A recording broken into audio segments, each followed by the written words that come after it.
Welcome to Good Games Spawn Point, the show for gamers by gamers. I'm Hex. And I'm Bajo. And I am D.A.R.R.E.N. Hype up your hyperdrives and light up your lightsabers, spawnlings, because today we're going to take on the First Order in LEGO Star Wars The Force Awakens. Pew pew!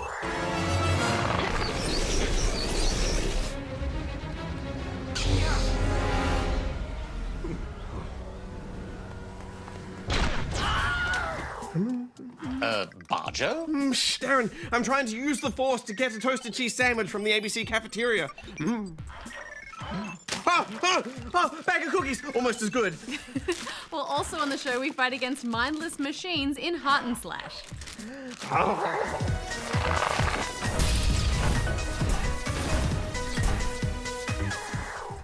I ate too many. Yeah, you ate those pretty quickly.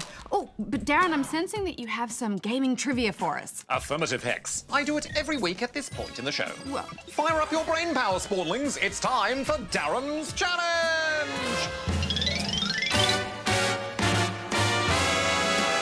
Today, I'm asking you this. In Marvel Superhero Squad Online, who is the ruler of the evil zone? Villainville. Answer at the end of the show. all right, well, now we should check in with some gaming picks from Goose. Hey, Goose, what's your favourite Star Wars character? Guys, isn't it obvious? I'm a huge Obi-Wan Kenobi fan because he's got such an awesome beard. I think I like BB-8 or Rey. The new characters are so great, aren't they? I like the little monkey thing that sits next to Jabba the Hutt and goes, Well, that was a really good impression. Thanks very much. Nice job. Bajo, that's terrifying and a very good impression. All right, guys, here are my picks for this week. And first up, some researchers from the University College of Southeast Norway have created a real-life version of Pac-Man using microscopic life. The team built a Pac-Man-style maze out of nanostructures and then set loose a bunch of single and multi-celled life forms and watched them fight it out. But it wasn't all just for fun and games, as the Pac-Man-like maze created an environment full of obstacles closer to what they'd find in their natural habitat. And next up, do you think old 2D games could use an extra dimension? Well, a web-based emulator has an impressive trick up its sleeve, which can turn old-school 2D NES games 3D. Bah, so much depth. But if you thought that was impressive, then check this out. Minecrafter Requack has managed to create a giant replica of Nintendo's Game Boy Advanced. And it works!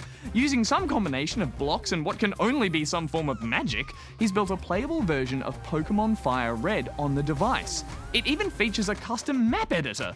At the moment, it lacks combat and dialogue, but he says they should be added in soon.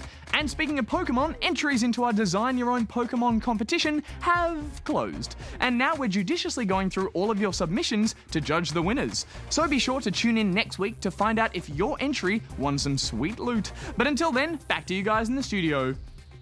These aren't the Pokemon you're looking for. A pretty spot-on impersonation. Ray. Thanks, Goose. All right, it's time for some hack and slash action with the roguelike brawler Heart and Slash. You play as Heart, a robot who is trying to escape from his fellow machines after they turned rogue and destroyed humanity in the Robocalypse. Actually, that sounds like a dream that you told me about the other day, Darren. Ah, affirmative. Except, of course, I was the one causing the Robocalypse. Such a lovely dream.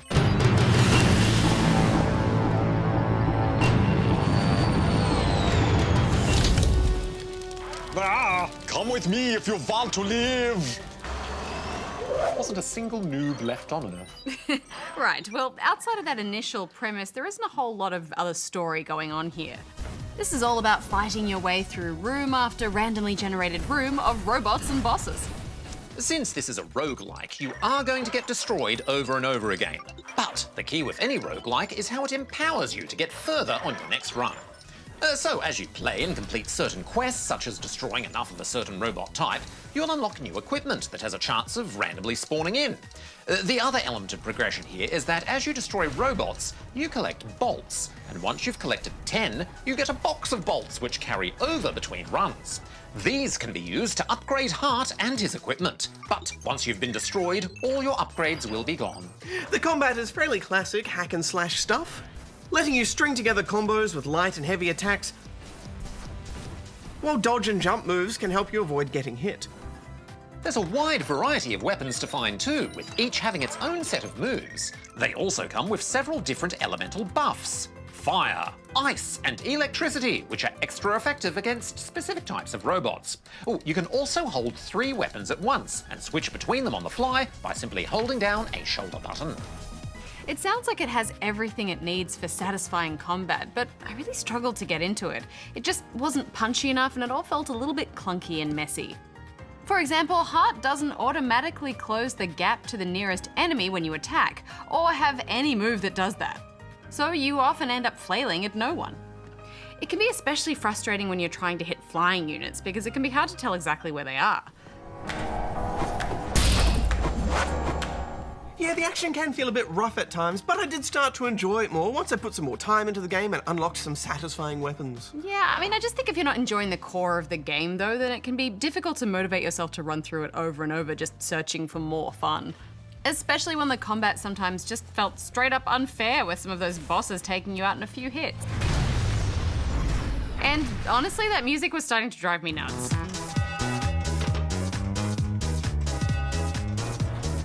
So you didn't like it much then? Sorry, Darren, not even robots could make this fun for me. I'm giving it 2. I liked it a bit more than you, Hex. I think if you're after some simple hack and slash fun, you could spend hours here plugging away, having one more go and unlocking gear, so I'm giving it 3.5 out of 5 rubber chickens. Right, now you two are needed at the spawn point desk. Off you go. Oh. All right, well, let's answer some of these questions. And first up, we have Fred the Axolotl, who is in Bikini Bottom in South Australia, and he says we need to drink from the Noob Cup. What? It has came to my attention that you were wrong about the Wii. You said there would be no more releases on the Wii, but Just Dance 2017 is on the Wii. So, you have told everyone the wrong stuff about the Wii. So, you shall all have to drink from the Noob Cup. Axolotls are better than cats.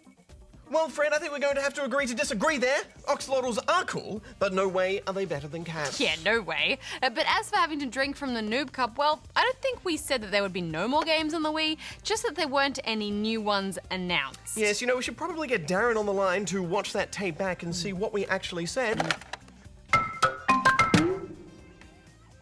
Hello, Bajo. What can I help you with today? G'day, Darren. Well, we need you to take a look at something where we said there weren't any new Wii games coming out that we knew of, and see if we need to drink from the Noob Cup for that. Well, let's have a look. Roll the tape, Lee. As far as we're aware, the last confirmed game to come out on the Wii will be Rodea the Sky Soldier towards the end of the year. After that, there are no releases that we've heard about. The last Wii game. It's a bit sad, really. End of an era. Yeah, I cried a Wii tear, Hex. Aha! See, I said it was the last confirmed game. Just Dance 2017 hadn't been confirmed at that point. Well, Hex did say it was the last Wii game, and that's obviously not the case anymore. However, you were acting on the most current information available to you, and you had no way to know what, if any, future games would be announced for the Wii. So, we don't have to drink from the Noob Cup then? Well, it wouldn't be fair to judge every comment you made in the past against current knowledge. Yeah. There's actually a thing known as the Statute of Limitations in noob law, which prohibits you from being charged of crimes of noobery after a certain period of time has elapsed. Oh, well, that's a relief. Indeed. Well, Darren, while you're on the line, you might be able to help us out with our next question, which is from Samuel, who's in Adelaide, South Australia. Hi, GGSP. I've got 3 questions. 1. Have you reviewed Halo Wars? 2. Why is Halo Wars rated PG and others rated M and MA? 3. Is PG 10+? If you do not answer my question, I will remove all chassis sandwiches. Well, Samuel, I did review Halo Wars back when it came out on our other show, but that was ages ago, before Spawn Point even existed, in fact. And for why Halo Wars was rated PG and the others rated M and MA, I guess it's because of the different levels of violence in each of those games. Well, Bajo, seeing as we keep getting a lot of questions about classifications, I've managed to line up a special interview with someone at the classification board. Initiating transmission. Hi guys, my name's Leslie from the Classification Board. Oh, hey Leslie, thanks for joining us. So I've got a question here asking why some games are rated PG while others in the same franchise are rated M or higher. First and foremost, we consider every game on its own merits, even when it's a direct sequel to a game, because even a sequel is a brand new game.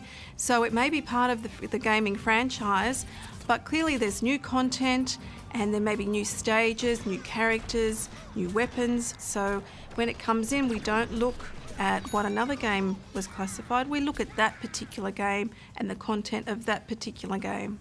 Well, that makes sense, Leslie. And would you say that PG is only suitable for children 10 years and older? Sure. Look, G and PG are essentially games that parents and caregivers can be reasonably confident are suitable for a younger audience, so G in particular for a general audience, and PG essentially for anyone under 15. We would recommend parental guidance. If you've discussed it with your parents and they're happy to have you play a PG game, then that's fine. Oh, great. Well, while we've got you on the line, we've actually got another classification question that you might be able to help us with. It actually comes from the king of FPS, who is in Greenacre, New South Wales. Hi GGSP, my question is about World of Tanks, both iOS and console, including PC. Why is World of Tanks rated PG? There is a lot of shooting and explosions. I was expecting it to be rated M or MA15+. Also, what type of tanks are you suggesting to use to win matches? I prefer sniper-type tanks. Also, which tanks is used best for sniping? Thanks for answering my questions. Love your show, and why do people call Darren a noob when he's smart? Thanks again, Hex. You're the best, and cool name. Bajo, nice name for a band. And you're the second best, mostly because you suck at KSP, Kerbal Space Program. And Darren isn't a noob. In fact, he's really smart. Bye! Think you can help us out with that one, Leslie? So what we would be looking at is how is that violence actually portrayed in the game? Perhaps there aren't any human or non-human characters at all. There might be, artillery or ships or cars or tanks. So we consider a whole range of things as well in terms of working out whether or not that violence actually fits at a PG level, which is that mild impact level, or whether it might actually exceed mild and go into the next category. So because they're just tanks and no people are seen to get harmed, it just gets a PG rating. That makes sense. Oh, affirmative. Well, thank you for your time, Leslie. Thanks, Yeah, Leslie. thanks so much. No worries at all. I've enjoyed it, and I've enjoyed meeting you all, and particularly Darren. Oh, you're too kind. And as for your World of Tanks questions, well, I'd suggest the best type of tanks to use for winning are the ones you enjoy using. So if you like to play as a sniper, then stick with tanks well suited for that. I'd suggest using a Panther or a Hellcat as good sniping tanks, but really any tank with good firepower, penetration and accuracy, and a good camo rating can be used effectively to snipe. Oh, and don't forget artillery tanks, arguably the best snipers of all. They can attack tanks without being detected. My personal favourite's the FV-304, also known as the Burt. Okay, well, thanks for that, Darren, and thanks for lining up that interview. That was really great. Oh, anytime. Goodbye. All right, well, moving on out of this one from Minnie Neb, who is in Cheese and Crackerland, aka Gosford, New South Wales. They do like their cheese and crackers up there, don't they? They are a fancy bunch. Hi, GGSP. Your show is the best in the whole world. Soz. I have a few questions for you. 1. In Minecraft PC Edition, can redstone lamps melt snow? 2. Do you like hash browns? 3. What are levels in Minecraft? I have always heard that diamonds, for example, are found at a certain level. I do not understand what they are, so please answer or else. Thanks. Minute about. P.S. Bajo, do these. Ha! Goose. P.P.S. Goose, do these.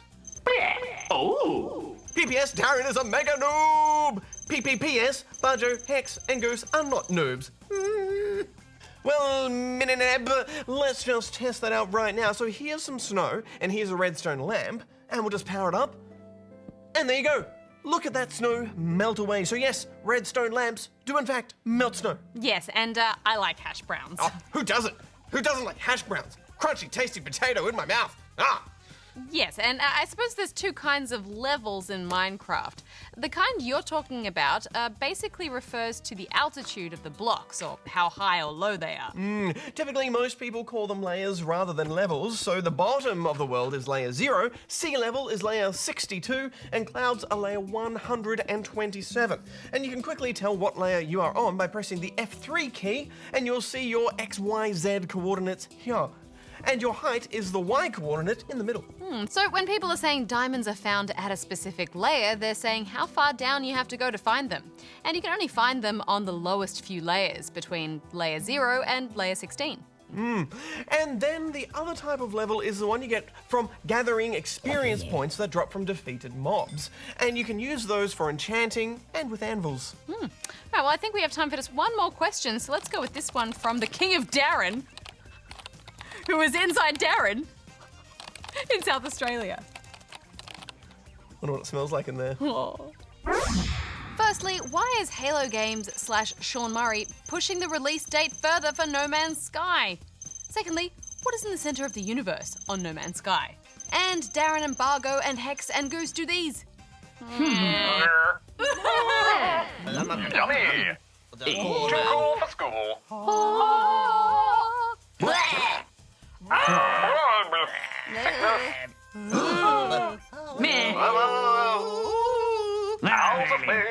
Thanks! Well, King of D.A.R.R.E.N, Sean Murray has said that the game is pretty much finished, but he said that as they played the almost finished game, they found that some key moments needed some extra polish to bring them up to our standard. So they decided to delay it. I think it's always a wise choice from a developer and publisher to delay a game if they think it needs more work. As legendary game designer Shigeru Miyamoto once said, a delayed game is eventually good, but a rushed game is forever bad. Wise words indeed, and I'd say the creator of Mario knows what he's talking about. But it's not long now, with less than a month to wait before we finally get our hands on No Man's Sky. Oh, just give me it. And as for what's at the centre of the universe in No Man's Sky, well, it's a mystery, so we don't know just yet. We'll have to wait until next month to find out. On that note, we're out of time for this week, but if you'd like to ask us something, then you can go here and send your questions in. Back to studio.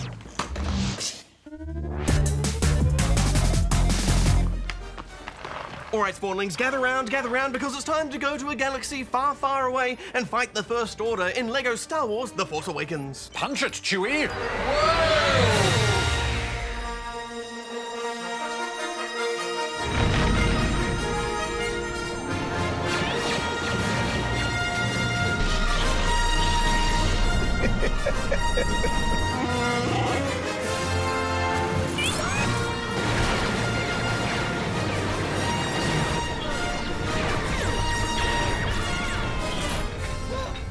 May the Force be with us. Guys, you know, the first LEGO game that developer Traveller's Tales ever made was a LEGO Star Wars game, so this is a universe they love as much as we do. It's worth pointing out that this installment is based on the most recent film, The Force Awakens, which is actually rated M, but the game itself is rated PG, so it's okay for Spawnlings. Yes! Yay! The game actually begins with an exciting prologue, letting us play the final moments of Star Wars Episode 6, Return of the Jedi, defeating Emperor Palpatine. In time, you will call me Master. And destroying the second Death Star.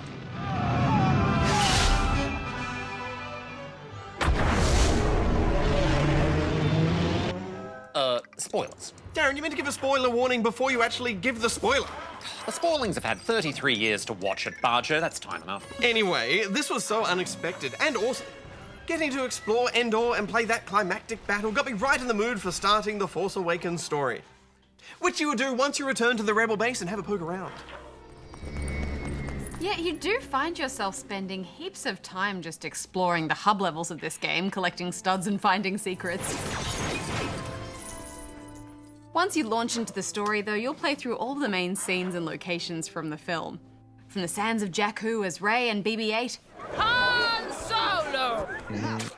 Maz's castle on Takodana as Han Solo and the gang. Hey, Maz. And of course, the snowy landscape of Starkiller Base. As far as gameplay goes, this mostly sticks to the LEGO formula that we all know and love. In between smashing things to pieces, you need to go about solving simple puzzles by using each character's special ability.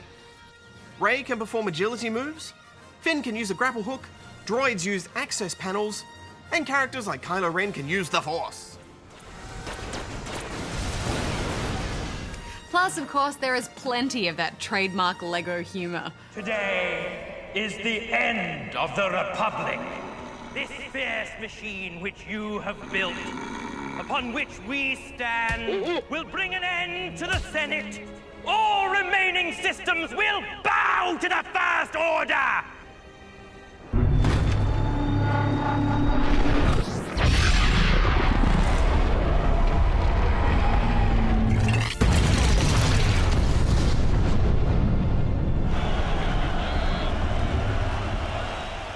There are some welcome new features, though.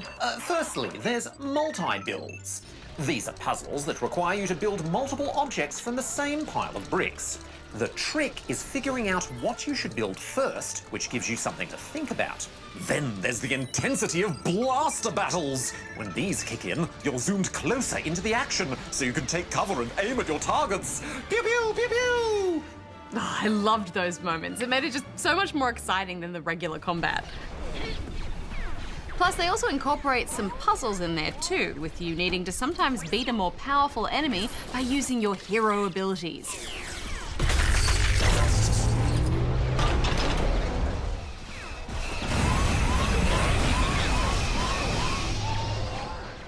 It looks so cool up close like that, and the new features are great additions to the LEGO formula, but overall I felt the game was more focused and fun this time. They've struck a great balance in their gameplay, mixing things up with huge levels to explore and exciting space combat sections. We get to dogfight squadrons of TIE fighters. Ah, all those lasers, Darren! Marvelous! Well, I really loved having the freedom to go back and explore all those planets that we visited, just to roam about and find stuff. They did so much damage to the castle. It was not the first battle fought here. You hear characters having little conversations, and some will give you mini quests, which are all pretty varied and reward you with those precious gold bricks. I can already smell the money. Either that or the engine's on fire. There's so much to do in this game, and I got a little obsessed with unlocking all the characters. Oh, is there anything cuter than a LEGO version of BB-8? It's just cuteness piled on top of cuteness. What? I will admit, BB-8 has a certain spherical charm. Yeah, he's super cool.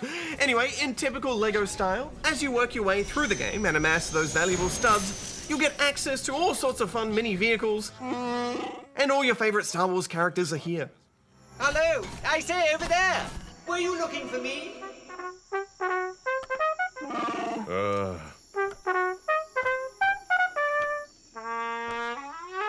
The game also has a selection of bonus side missions that sit outside the film's storyline, like going hunting for Rathtars with Han and Chewie. And these are all voiced by the real actors from the film. I just wish there were more of those extra missions. They were fun, but I just didn't feel like there were enough of them. I'm sure there'll be some downloadable content at some point, Hex. I hope so. I was having such a good time with this. I really didn't want it to end. What are you going to score it? Well, it's hard not to love this game. I'm giving it 4.5 out of 5 rubber chickens. The force is strong with this one. I'm giving it 4.5 out of 5 as well. Oh. Darren, I'm sensing something. Something I haven't felt since about this time last week. Affirmative. We're almost at the end of the show, so it's time for me to deliver the answer to my challenge. At the start of the show, I asked you this. In Marvel Superhero Squad Online, who is the ruler of the evil zone, Villainville? And the answer is... Dr. Doom! Oh, he must be busy ruling Villainville as well as Latveria. This is the problem with supervillains, Hex. They're always overreaching. Just focus on one thing. Anyway, next week on the show, we take on the mad challenges of Action Hank.